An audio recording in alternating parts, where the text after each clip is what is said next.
Hello everyone and welcome to week 4 with the Linnean Society, where you're going to learn about being out in space.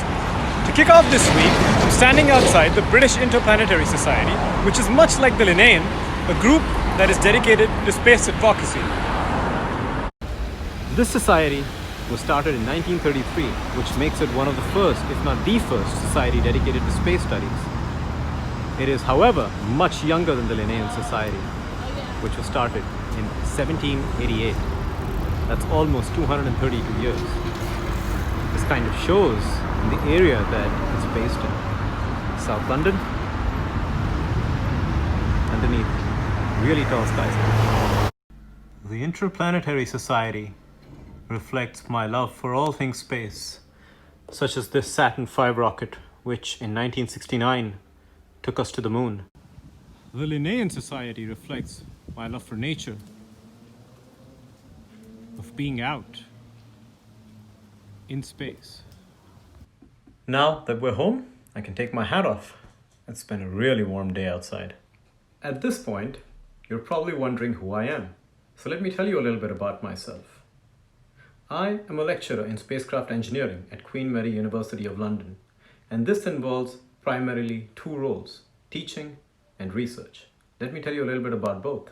So on the front of teaching, I cover topics such as the motion of spacecraft, which covers both the mechanics of motion around planets, as well as the movement of different parts on a spacecraft relative to each other. The first is called astrodynamics, while the second is called attitude and multibody dynamics. Further, I also teach about spacecraft subsystems design and the design of missions that go along with this. So thinking about the grander scheme of going to Mars, like how do we design trajectories for missions that go there? How do we design the purpose or the objectives of the experiments that these robotic systems may perform for us, while we can't go ourselves to these planets? On the research front, my work involves the use of robots in space to build large structures, such as big space telescopes, and even potentially large human habitats in space. And this is something that I work on alongside other PhD students as well as senior researchers. So you may be wondering, what is the connection between robots, space, and nature? It turns out that the robots that we will send out into space in the future will not be merely proxies for human in space, but will actually replace them.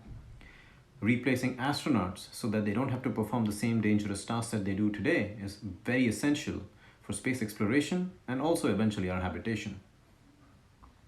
The designs of these robots will also be nature inspired. In fact, one of your assignments in this week of being out in space involves the design of a robot that's nature inspired. Giving the robot the ability to see as well as an owl does at night could be extremely useful in space. That is another example of having a nature-inspired robot. However, if you'd rather channel your inner shark to design an alien, then you can do that as well. For these animal-inspired design activities of robots, as well as aliens, which I like to call animalians because they're animals plus aliens, you may want to select a planet of your choice, which you think we should explore, and what kinds of capabilities we might need, and which animals have those abilities. Typically, you would want to look at how an animal could either swim underwater or walk on a certain surface, and then you can factor in what kind of gravity might exist, so what kinds of limbs might it need essentially. So that could be one activity. This kind of animal-inspired behaviors are also called biomimetic behaviors, which is essentially saying that we're trying to mimic what biology does in the natural world. As one idea for a place worth exploring in our solar system, we have suggested Europa, which is an icy moon of Jupiter. So feel free to go with that as an option in developing any of your animal-inspired designs. Alongside this design activity, which is more future thinking, we also go into the past to look at how we've gone into space, both with humans and aliens. So that is another connection that we have to the natural world with space. What has already gone up there? Now, over the course of the week, you'll be creating a lot of material and interacting with a lot of new content.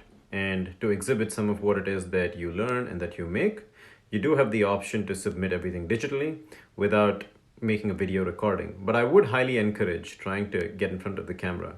Even if you're camera shy, like I am, I hide behind this digital mask. If you need help making a video such as this, do reach out to us. If you're shy of recording yourself, you could make a video with your favorite pet and you could do a voiceover with it, or a voiceover with a toy. That would also work, but do show us your work.